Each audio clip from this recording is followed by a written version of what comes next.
जाति जनगणना के आधार पर उस जाति का समूह, समाज का एक भाग और कई भाग समाज के हैं, किस स्थिति में आजादी के 75 साल बाद है, वो विकास में उनकी कितनी भागीदारी हुई है, उसमें कहीं जातियों का जिक्र नहीं है। वो जो पहले से होता आया था उसी डरने पर अनुसूचित जाति का जिक्र है। झारखंड में जाति जनगणना को लेकर कांग्रेस ने एक बार फिर से मांग भी की है और कहीं ना कहीं इस बात को लेकर संकेत दिया है कि झारखंड में जातिगत जनगणना जरूरी है, होना चाहिए।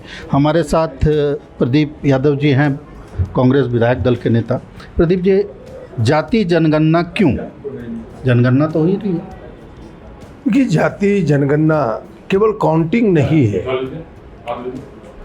जाति जनगणना के आधार पर उस जाति का समूह, समाज का एक भाग और कई भाग समाज के हैं, किस स्थिति में आज़ादी के 75 साल बाद है, वो विकास में उनकी कितनी भागीदारी हुई है, सरकारी ऑफिसेस में उनकी क्या भागीदारी है, कॉरपोरेट घरानों में उसकी क्या भागीदारी है, न्यायालयों में उसकी क्या भागीदारी है, रहने के लिए घर है कि नहीं, पीने के लिए पानी है कि नहीं, इतने सामर्थ्य है कि नहीं अपने बच्चों को स्कूल भेज पाए।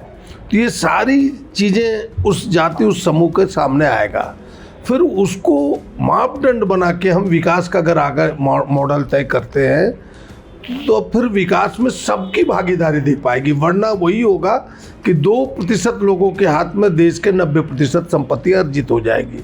हम इस संपत्ति को डिस्ट्रीब्यूट करना चाहते हैं, सबकी भागीदारी देना चाहते हैं। मतलब एक लाइन में जो आपने समझाया कि सबों का समुचित, जो प्रधानमंत्री बोलते भी है कि सबका साथ सबका विकास, तो सबके विकास के लिए जातिगत जनगणना जरूरी है, इसीलिए आप लोगों की ये मांग है। आपको क्या लगता है इसके लिए जो जिम्मेदार लोग हैं वो क्या सीरियस हैं इसके लिए?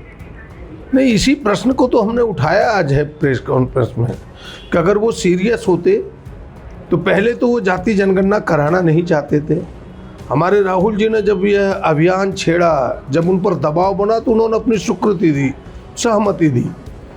लेकिन आज जो हम देख रहे हैं प्रथम चरण की जाति जनगणना में, उसमें कहीं जातियों का जिक्र नहीं है। वो जो पहले से होता आया था उसी डरने पर अनुसूचित जाति का जिक्र है और अन्य तमाम जातियों को अन्य करके उन्होंने जोड़ दिया। इससे जाति जनगणना नहीं हो सकता। लेकिन ये प्रथम चरण है। दूसरे चरण में अगर जाति जनगणना नहीं होगा तो कांग्रेस इसके लिए दबाव बनाएगी, इस अभियान को तेज करेगी। तो जातिगत जनगणना हो, इसके लिए कांग्रेस पूरी तरह से सतर्क और सजग है। भारत एक्सप्रेस के लिए कैमरामैन धर्मेंद्र के साथ मधुकर आनंद, रांची।